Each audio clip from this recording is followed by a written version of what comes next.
Lovely morning. You taking credit or just making conversation? How are you feeling? I heard they called a doctor last night. I wouldn't send a sympathy card just yet.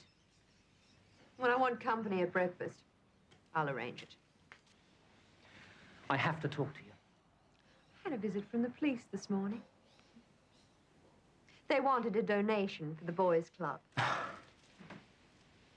What are you going to do? I never make major decisions until after lunch. Come on, Jilly, I have to know. I spent 7 years in prison sweating it out. Maybe a little practice wouldn't hurt you. Where's Jake? At the office. Maybe he's the one you should be worried about.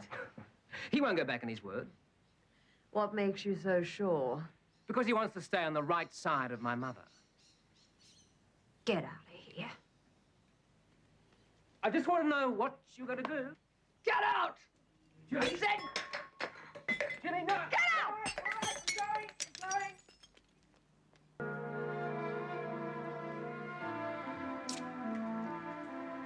Miss Harper will see you now. How kind. How much did she pay you to set me up? Not enough.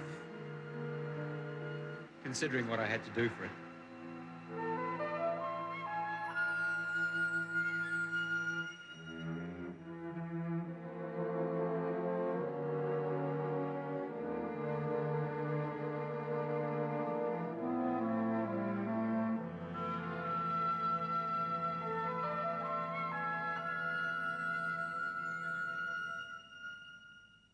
Sit down, Jilly. Well, that was a nice little surprise you sprung on Dan and your kids. But then you never give a damn who you tread on. You're Stephanie God Almighty Harper. You always have to be top dog. Being sisters, we're bound to have something in common. You knew all along that land was worthless.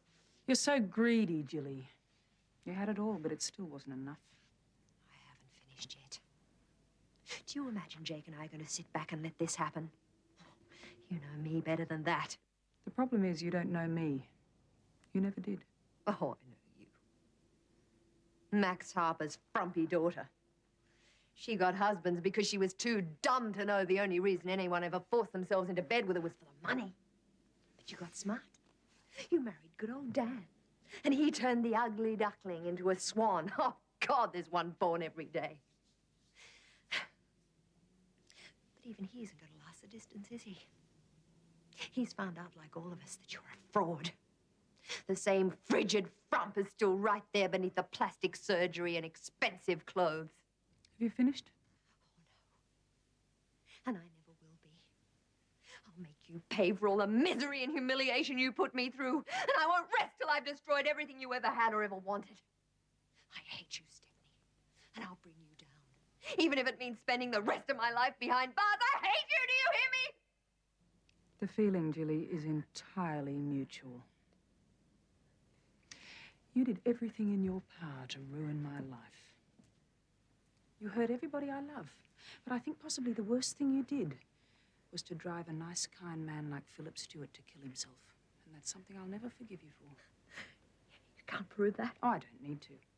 You know it. And you're the one who has to live with it. And, Jilly, the older you get, the more it's going to haunt you. You're a liar and a cheat. And I'll get even for what you've done to me. I took steps to regain what was rightfully mine. I owe you nothing. I'll see you rot in hell. It was my father's dying wish that I acknowledge you as my sister. I've done that. Now, as far as I'm concerned, the contract is fulfilled. So you go back to Jake, and you tell him from me, the battle's on, and it's going to be a long and bloody war. Now, get out!